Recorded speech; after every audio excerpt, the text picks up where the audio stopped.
신앙생활을 하다 보면 궁금한 것도 있고 또 이해되지 않는 부분들도 있고 또 이걸 어떻게 받아들여야 되나 이렇게 좀 고민되는 그러한 일들이 종종 생기게 됩니다. 제 경우에 있어서는 뭐 꽤 오래전 일이긴 합니다만 좀 철들고 또 신앙생활을 하면서 제가 굉장히 궁금하게 생각했던 것들 중에 하나는 만일 우리가 신앙을 갖고 살아가고 있는 우리들이 기적이라는 것을 실제로 보거나 또 기적이라는 것을 우리가 직접 경험한다면 과연 그 기적이 우리의 믿음을 더 좋게 할 수 있을까? 내가 직접 경험한 그 기적이라는 것이 나를 보다 성숙한 신앙인으로 과연 만들 수 있을까? 이런 것에 대한 궁금증이었습니다. 기독교라는 것이 신비이지요.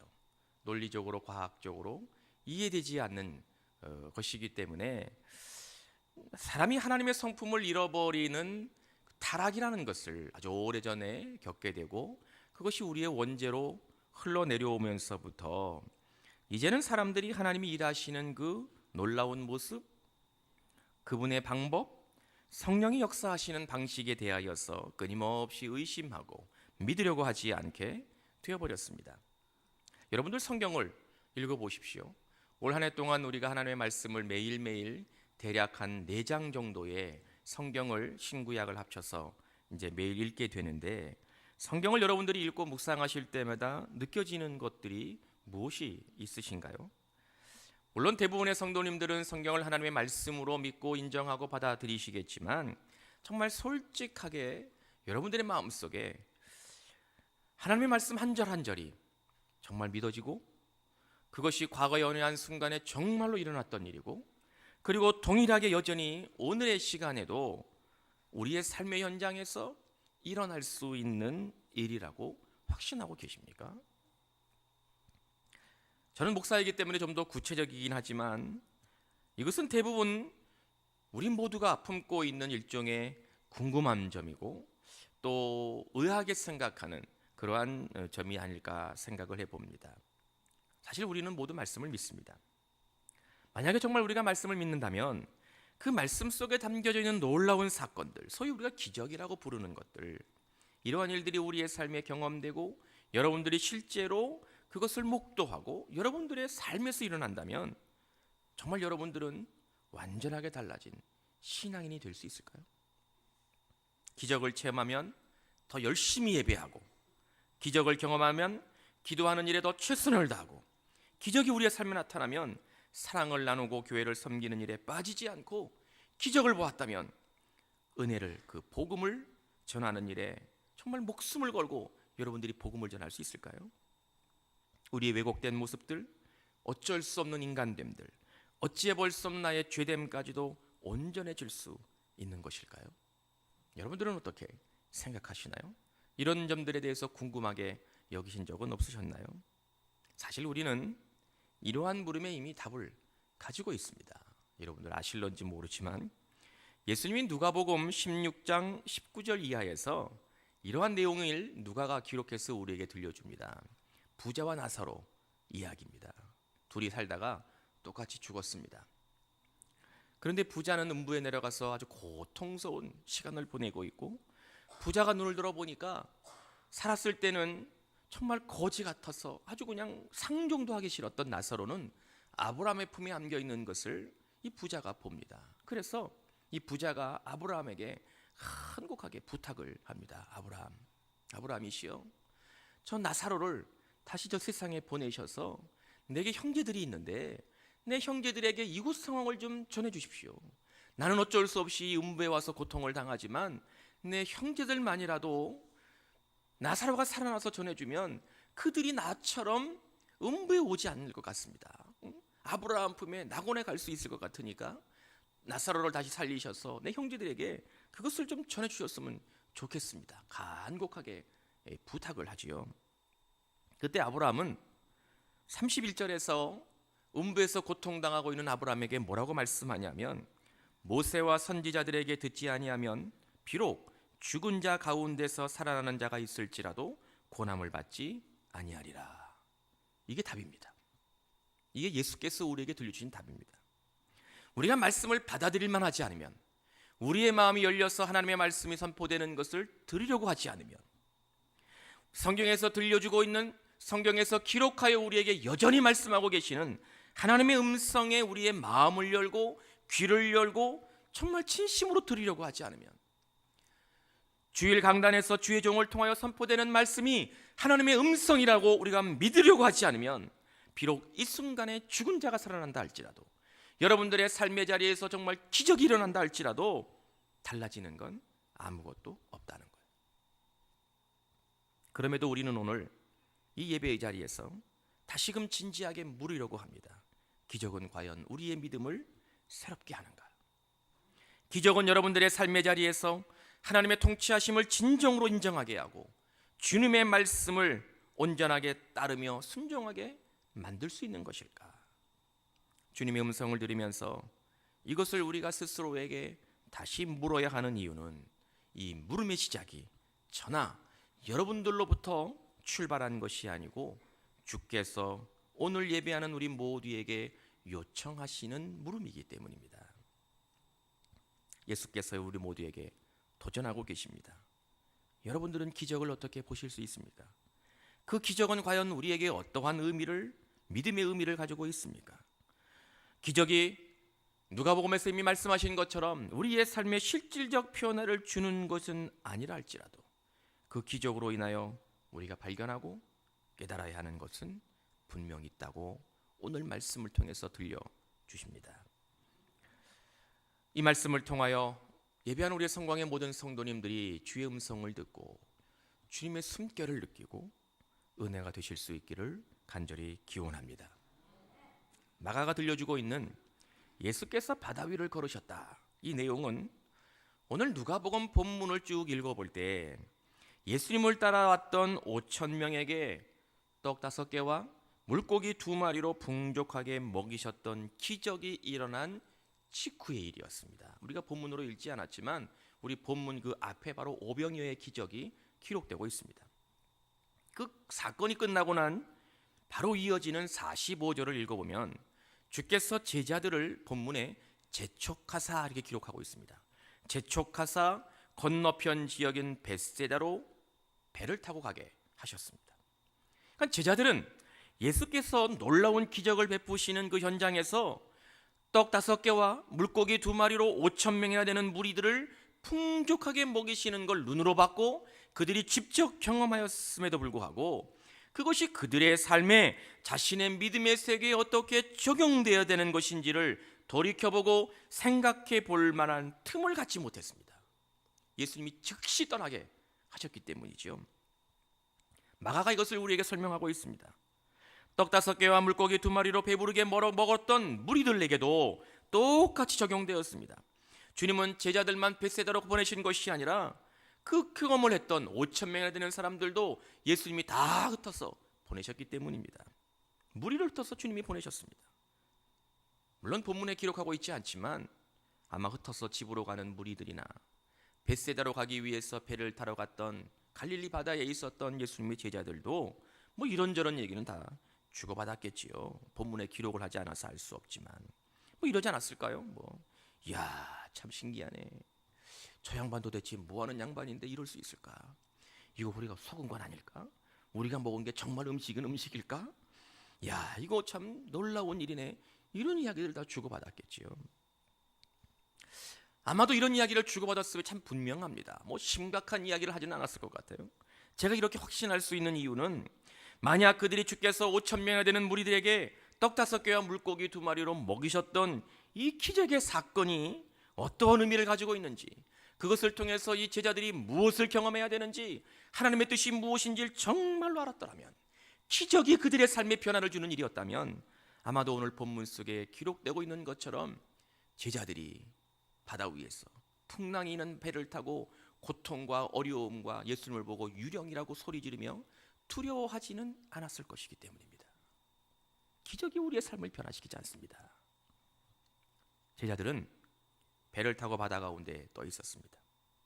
어두운 새벽 시간이었지만 기도를 마치고 내려오신 주님이 제자들이 배에 있는 것을 볼 정도의 거리에서 주님이 무태서 계셨습니다. 꽤 시간이 흘렀음에도 불구하고 제자들이 벳세다로 건너가지 못했던 이유가 밝혀집니다. 오늘 본문을 보면 그것은 배가 벳세다로 나아가는 방향 맞은편에서 거센 바람이 불어왔기 때문이라고 오늘 본문이 이야기하고 있습니다. 제자들이 앞으로 건너편 벳세다로 가려고 애를 썼지만, 노를 젓고 열심히 땀을 흘렸지만 아무런 소용이 없었습니다. 출발한 지 그곳에서 멀리 가지 못한 곳에 그냥 빙빙 머물러 있을 따름이었습니다. 주님께서 제자들을 향하여 너희들이 먼저 벳세다로 가 있으라고 말씀하셨기 때문에 어떻게 해서든지 벳세다로 가야 되겠는데 배가 나가질 않는 거예요. 바람이 계속 불어오니까. 그 제자들의 마음이 얼마나 속이 탔겠습니까? 명령을 따르기는 해야 되는데 배는 가지 않으니까. 저는 이 부분을 묵상하다가 문득 저의 모습이 그대로 떠오르기 시작했습니다. 아마 성도들의 삶의 자리도 크게 다르지 않을까, 그런 짐작을 해보았습니다. 우리 모두는 예배를 드리고 나면 또 어느 순간에 뜨겁게 기도하고 마치게 되면, 기도를 마치고 나면 은혜를 경험하게 됩니다. 은혜를 경험한 후에 우리는 다 집으로 갑니다. 삶의 현장으로 우리는 다 되돌아갑니다. 우리가 살아야 되는 그곳은 주 앞에 나와 예배하고 기도하고 말씀 듣고 찬양하면서 받았던 그 은혜로 살아야 되는 세상입니다. 은혜로 살아야 되는 세상입니다. 주께서 주신 말씀대로 순종하며 지키고 적용하며 살아야 되는 세상입니다. 그런데 그것이 쉽지 않습니다. 교회를 떠나 집으로 가면, 직장으로 나가면, 세상 속으로 들어가면 여전히 거기는 고민과 걱정거리만 가득한 곳이고, 이기심과 욕심이 충만하게 차지하고 있는 현장이고, 죄악만 넘실거리고 있는 장소일 뿐입니다. 아무리 앞으로 나아가려고 하지만 받은 은혜가 있어서, 예배 가운데 주께서 말씀하셔서 결단한 믿음은 있어서, 믿음의 동력을 가지고 하나님의 목적대로 살아가려고 애를 쓰기는 하지만 예상하지 못했던 거센 바람이 우리의 삶을 찾아오면, 우리의 앞을 가로막고 있으면 우리는 허둥거리기 시작합니다. 애를 쓰지만 그 자리를 벗어나지 못합니다. 앞으로 나아가지 못합니다. 그 자리만 맴돌 뿐입니다. 내가 땀을 흘리고 있는 것이 과연 무슨 의미가 있는가 의심이 들기도 합니다. 사실 우리는 무엇을 해야 되는지 너무나 잘 알고 있는 성도들이십니다.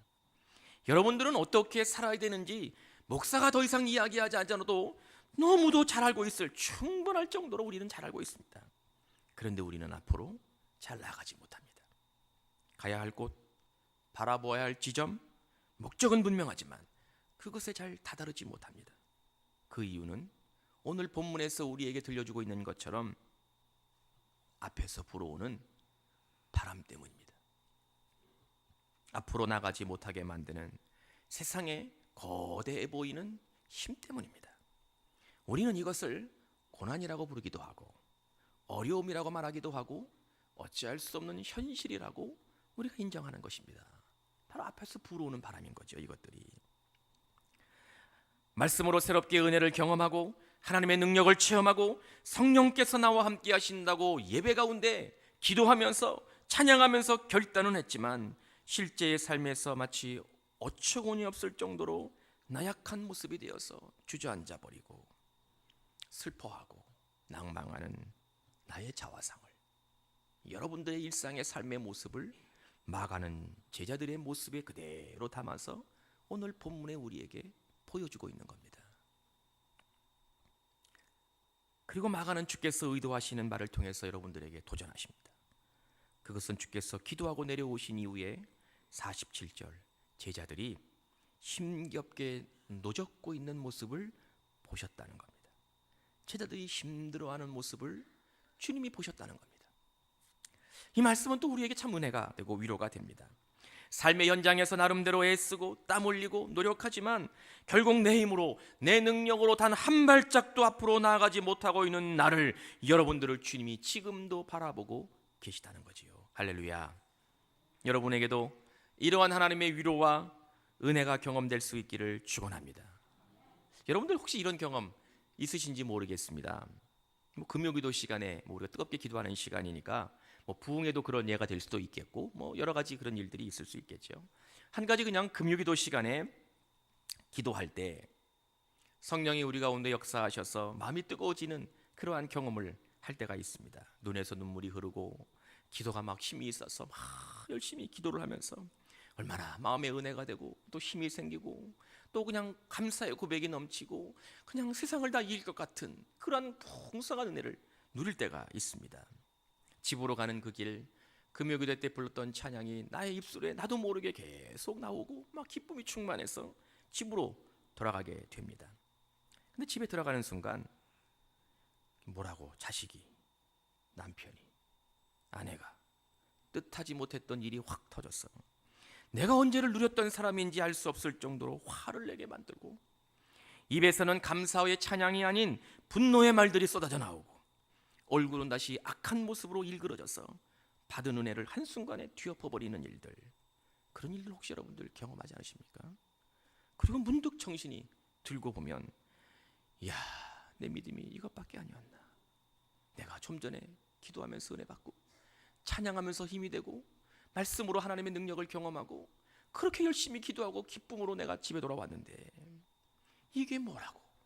이것 때문에 받은 은혜를 몽땅 쏟아보내는 일들을 바라보면서 우리의 약함과 나약함과 믿음 없음을 후회하고 털썩 주저앉았던 일들 여러분들 혹시 없으십니까?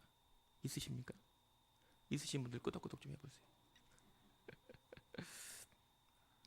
그런데 그렇게 힘겨운 시간을 보내고 나약한 모습으로 주저앉아 있는 우리들에게 주님은 여전히 나를 바라보고 계시다는 거죠. 여러분들을 바라보고 계시다는 겁니다. 이것을 믿으시기를 바랍니다. 사실 우리 모두는 오병이어의 기적과 같은 놀라운 일들을 이미 경험한 성도들이고 주의 자녀들입니다. 사실 우리 오병이어의 기적보다 훨씬 더 큰 기적의 증인들입니다. 여러분들은 어떻게 하나님의 자녀가 되셨습니까?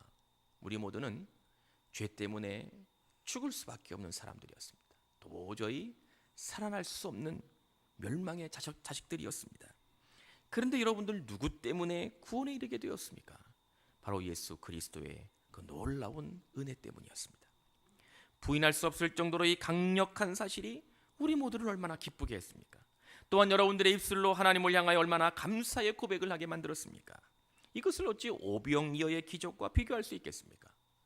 떡 5개와 물고기 2마리로 5,000명이나 먹이셨다는 이 놀랍게 기록되어 있는 이 기록은, 이 주님의 능력은 사실 우리 모두에게 베푸신 구원의 은혜, 구원의 능력에 비하면 사실 아무것도 아닙니다. 오병이어의 사건은 주께서 그냥 대수롭지 않게 그냥 간단하게 하실 수 있는 일이었을런지도 모릅니다. 주님은 저와 여러분들을 구원하기 위하여서 몸소 십자가에 달리셔서 몸소 인간의 몸으로 이 땅에 오셔서 그 인간으로 도저히 겪을 수 없는 고통과 피를 흘리며 십자가에 달려 죽으시면서 우리를 구원하셨습니다. 이것보다 더 큰 기적이 어디 있습니까? 오병이어의 기적은 떡 드시고 물고기 드시고 축사하시고 나눠주는 것이 전부였다면, 우리를 구원하기 위해서 주님이 하셨던 일은 그분이 몸져 하나님께서 육신의 몸으로 이 땅에 오시어서 피 흘리고 고통받고 고난받으시고 내가 죽어야 될 자리에 그분이 대신 죽으시는, 그분이 겪을 수 있는 모든 것들을 겪고 우리를 살리신 일, 이 사건, 이 기적을, 이 구원의 놀라운 기적을 어떻게 오병이어의 기적과 비교할 수 있겠냐 하는 것이지요. 우리 모두에게 베풀으셨던 하나님의 은혜와 사랑은 그 무엇으로도 대신할 수 없는 대단한 것이었습니다. 그럼에도 우리는, 그 기적을 경험한 우리들은 또 넘어지고 다시 쓰러지고 또 실패합니다. 때로 우리가 애쓰고 땀 흘리는 것이 무의미한 것이 아닐런지 마음에 의심이 들기도 합니다. 나약합니다. 기적을 경험했는데, 예수 그리스도의 은혜와 하나님의 사랑이 뜨겁게 느껴졌는데, 우리의 삶은 여전히 세상의 현실에서 악과 타협하면서 우리 자신을 발견하고 넘어지는 그런 자괴감을 느끼게 만든다는 것이지요. 그런데 그럼에도 불구하고 조금 말씀 나누어졌던 것처럼 위로가 되는 것은, 우리가 세상에서 다시 넘어진다 할지라도, 우리가 죄악의 구렁텅이에 다시 빠져 들어간다 할지라도 주님은 여전히 나를 바라보고 계시며 여러분들에게 다가가시는 분이심을 믿으시기 바랍니다. 마가는 이것을 오늘 예배하는 우리들에게 들려주려고 하는 것입니다. 이것이 바로 그 당시 제자들에게나 오늘 예배하는 여러분들이 이 기적이라는 것을 어떻게 바라봐야 되는 것인지, 이 기적을 우리가 어떻게 생각해야 되는지 새로운 시각을 갖게 하는 주님의 도전이 되는 것이기 때문입니다. 물론 기적 그 자체는 우리의 삶을 변화시키지 않습니다. 기적을 갈망하고 기적을 따라다니고 기적이 나를 온전한 하나님의 자녀로 만들 수 있을 것이라고 생각될 수 있을지 모르지만 기적만으로는 우리는 결코 달라지지 않습니다. 기적만으로는 우리의 삶에 결코 변화가 일어나지 않습니다. 이것을 주님이 너무도 잘 아셨습니다. 기적 그 자체가 제자들을 온전한 제자로 만들지 못하는 것임을 주님이 너무도 잘 알고 계셨기 때문에 오늘 본문에 주님은 제자들을 향하여 즉시 제자들을 재촉하사 그 기적의 현장에서 떠나게 하셨던 겁니다. 제자들이 그 기적을 보고 그것을 끌어안고 그 경험하고 있다고 해서 그들이 결코 나아지지 않을 것임을 주님은 너무도 잘 알고 계셨기 때문입니다. 그것을 우리의 타락한 본성, 죄성이 온전해지는 것이 아니기 때문이었습니다. 그래서 제자들과 5천 명이나 되는 무리들 그리고 예수님 자신도 그 기적의 현장으로부터 떠나가셨습니다. 주님이 모두 흩어버리셨습니다. 그 뒤 주님도 기도하시기 위해서 산으로 올라가셨습니다. 기적은 일어났지만 모두들 기적을 경험하기는 했지만 그 기적은 더 이상 그들에게 더 이상 남아있는 것이 아니었습니다. 마가를 통해서 주님이 우리에게 들려주고자 하시는 것, 이것이 무엇일까요? 이제 우리의 삶의 현장에 경험하고 적용해야 되는 주님의 뜻은 과연 무엇이겠습니까? 바로 그것은 오늘 본문을 통하여 증거하는 것은 우리는 예수 그리스도를 바라보아야 한다는 겁니다. 주님만을 바라보아야 한다는 겁니다. 새벽까지 많은 시간을 허비하면서 조금도 앞으로 그 건너편으로 나아가지 못하고 있었던 제자들을 향하여 주님이 오셨습니다. 그들은 자신들이 타고 있는 배로 걸어오시고 다가오시는 분을 보면서 무서워하고 놀랐습니다. 무리를 걸어오시고 풍랑을 헤치고 오시는 주님을 보면서 제자들은 그분이 예수님이라고 조금도 생각하지 못했습니다. 저분은 자선 유령이다 무서워했던 것이죠. 그런데 제자들은 바로 그 전날, 새벽 시간이니까 바로 그 전날이 되겠죠. 아마도 24시간도 흐르기 전이지 않았겠습니까? 예수께서 수많은 무리들에게 떡 5개와 물고기 2마리로 넉넉하게 풍족하게 먹이셨던 분임을 잊고 있었습니다. 하루도 안 됐는데, 기적을 경험한 지 하루도 지나지 않았는데 그분을 잊고 있었습니다. 기적의 주인공이신 예수 그리스도를 바라게 보지 못한 거죠. 기적은 놀라운 일이었지만, 기적은 그들의 삶에 기가 막힐 정도의 일이었지만 그 기적을 베푸신 분이 누구이신지를 생각하지 못하고 있었던 겁니다. 기적 그 자체만 신기하고 놀랍고 어떻게 이런 일이 있을 수 있을 것인가, 그것으로 그냥 끝나버렸던 겁니다. 기적이란 바로 이런 겁니다. 그 기적으로 주님께서 하나님의 나라를 선포하시고, 그 기적으로 이 땅의 주인으로 오신 예수 그리스도를 나타내시고, 그 기적으로 주께서 통치하시는 주인공으로 그리스도로 이 땅에 오셨다는 것을 분명하게 주님이 보여주셨음에도 불구하고 제자들은 그 기적만 바라보고 놀라고 깜짝 놀라고 신기하게 생각하고 끝났을 뿐 주님이 누구이신지를 제자들은 보지 못했기 때문이었습니다. 예수 그리스도를 안 봤습니다. 예수 그리스도를 깨닫지 못했기 때문이었습니다. 제자들은 52절에서 마가가 들려주고 있는 것처럼 기적 그 자체를 기억하는 것이 아니라 기적의 주인공이신 예수님을 바라보아야만 했습니다. 예수님을 바라보아야만 했습니다. 주께서 오시어서 안심하라 내니 두려워하지 말아라. 안심하라 내니 두려워하지 말아라. 이렇게 말씀하시는 분이 바로 여러분들의 삶의 주인으로, 여러분들을 다스리시는 통치자로 찾아오실 때 주님을 바라보시고 주님을 영접하시는 은혜가 있기를 축원합니다. 주께서 여러분들을 다스리시고 주께서 여러분들의 삶의 통치자가 되시고 주께서 여러분들의 삶의 주인 되신다는 것을 분명하게 기억하는 것이 중요한 것이지, 수천 명을 배불리 먹이신 이 놀라운 사건이 중요한 것이 아니라는 거예요. 기적이 중요한 것이 아니라는 거죠. 우리가 본질을 놓치게 되고 현상만 쫓아다니게 되면 엉뚱한 곳으로 다 빠지는 겁니다. 예수님을 놓치고 예수 그리스도를 우리의 삶에서 놓치고 주님을 우리의 믿음의 현장에서 놓쳐버리고 현상적인 것만 쫓아다니다 보면 신천지도 가고 엉뚱한 데로 가는 거예요. 현상을 쫓아다니다 보니까. 그런데 그것이 우리를 절대로 변화시키지 않습니다. 시험에 드는 거죠. 하나님을 떠나가는 겁니다. 현상을 쫓아다니다 보면 엉뚱한 사람이 구세주라고 믿고 맹신하고 이상한 행동하게 되는 겁니다. 예수님을 놓치는 일들이 없기를 간절히 축원합니다. 주님을 바라보고 살아야죠. 우리가 현상을 쫓아다니면 안 됩니다. 기적을 보는 눈이란 바로 우리 자신의 우리의 구원자이신 예수 그리스도를 바르게 보는 것, 이게 기적입니다. 이게 진정한 의미로서의 기적입니다.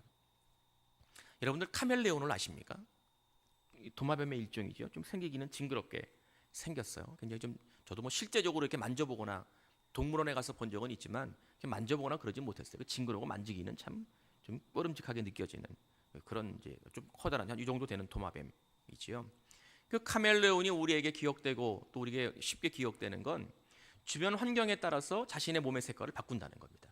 이제 카멜레온이잖아요. 이제 그게. 근데 이 카멜레온을 연구하는 학자들이 참 신기한 걸 하나 찾아냈습니다. 카멜레온이 어떻게 자기의 피부를 자꾸 이렇게 변화시키나 연구하게 된 거죠.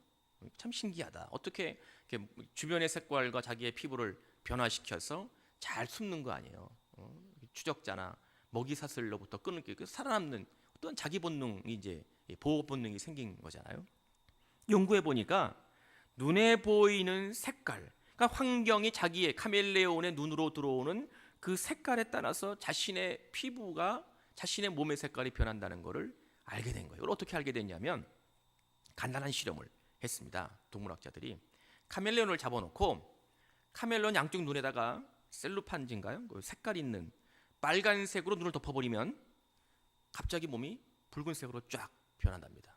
그리고 그걸 떼버리고 파란색 이렇게 색종이 같은 거를 이렇게 눈을 덮으면 갑자기 파란색으로 자신의 피부가 카멜레온 색깔의 피부가 확 달라진다는 거예요. 제가 이 글을 어느 목사님이 쓰신 글을 통해 읽으면서 그런 생각이 들었습니다. 아, 그래. 사람이 무엇을 보느냐가 중요한 거다. 자기의 눈에 어떤 것이 들어오는 것이 굉장히 중요한 것이구나. 그걸 알게 됐습니다. 사람도 우리가 무엇을 보느냐에 따라서 그 사람의 삶이 달라집니다. 여러분들이 어떤 것을 보느냐에 따라서 여러분들의 삶의 질이 결정됩니다. 여러분들이 무엇을 추구하고 무엇을 바라보느냐에 따라서 여러분들의 삶이 완전하게 변하게 된다는 거죠. 성품도 달라지고 삶의 질도 달라지고 삶의 모습, 여러분들의 얼굴도 달라집니다. 내가 우리의 눈에 문제만 바라보면 우리의 삶은 그냥 문제투성이가 되어버립니다. 여러분들의 눈이 소망과 희망을 바라보고 있으면 여러분들의 삶은 희망으로 가득 차게 됩니다. 여러분들의 눈이 믿음을 바라보면 그 삶은 믿음의 역사를 경험하고 믿음의 산 증인이 되고 믿음으로 승리하는 삶을 살아가게 되는 거지요. 우리의 눈이 현실만 바라보고 있으면 현실의 안주에서 그냥 쇠퇴하고 주저앉아 버리는 일이 생기게 됩니다. 여러분들이 무엇을 바라보느냐가 중요합니다. 여러분들의 눈이 무엇을 바라보느냐에 따라서, 여러분들의 눈에 무엇이 들어가느냐에 따라서 여러분들의 믿음의 삶도 달라지고 여러분들의 교회적인 삶도 달라지고 여러분들의 가정도 달라진다는 것을 깨닫는 은혜가 있기를 축원합니다. 사랑하는 우리 성광의 성도님들, 여러분들의 눈은 지금 무엇을 보고 계십니까? 어떤 것을 바라보고 계십니까? 누구를 여러분들은 쳐다보고 계십니까? 우리가 바라봐야 되는 것은 그 어떠한 신기한 일도 아니고 기적이라고 불리우는 것도 아니고 현실의 어려움도 아니어야 됩니다. 여러분들이 똑바로 보아야 되는 것은 바로 우리의 구원자이신 예수님, 여러분들의 삶의 구세주이신 예수 그리스도이심을 깨닫는 은혜가 있기를 축원합니다. 우리의 생명의 주관자이시는 여호와 하나님만을 바라보시는 은혜가 있기를 축원합니다. 여러분들의 눈에 수많은 것들이 들어온다 할지라도 그것을 바라보고 사는 것이 아니라 현상적인 것을 쫓아가며 깜짝 놀라고 신기해하고 그것을 따라가는 사람이 아니라 우리의 삶의 주인 되시고 여러분들의 삶의 통치자가 되시고 우리를 구원하신 예수 그리스도만을 바라보시는 은혜가 있기를 축원합니다. 우리가 하나님을 온전하게 바라볼 때, 여러분들이 예수 그리스도께만 집중하는 믿음의 삶을 살 때 성령은 우리의 삶에 오시어서, 성령은 여러분들의 삶에 찾아가시어서 날마다 안심하라 내니 평안할지어다, 안심하라 내니 두려워하지 말아라 말씀하시고 우리에게 힘과 위로와 능력이 되실 줄로 믿으시기 바랍니다. 기적은 죽은 자가 살아나고 불치의 병이 고쳐지는 것이 기적이 아니라 기적은 어떠한 순간에도 오직 주님만을 흔들림 없이 바라보는 믿음의 현장임을, 믿음의 삶임을 깨닫는 은혜가 있기를 축원합니다. 기적이라고 불리우는 초자연적인 현상은 우리의 삶에 어떠한 영향을 주지 못하는 것이지만 오직 주님만은, 예수 그리스도만은 우리와 함께 하시고 여러분들의 삶의 능력이 되시고 우리를 인도하시고 역사의 주인공이 되시도록 우리에게 함께 하시는 놀라운 은혜가 충만하고 가득하게 됨을, 기적을 보는 눈이 될 수 있기를 주님의 이름으로 간절히 축원합니다. 축원합니다. 기도하겠습니다. 전능하신 하나님, 오늘 우리에게 듣게 하시고 말씀하신 주의 음성을 우리가 들으며 그 말씀이 우리의 삶에서 경험되고 적용되고 실제가 되게 하여 주옵소서. 기적이라는 현상을 쫓아 살아가는 것이 아니라 예수 그리스도를 어떠한 순간에도 놓치지 않고 주님만을 바라보는 기적의 눈을 갖게 하여 주옵소서. 예수님의 이름으로 기도하옵나이다. 아멘.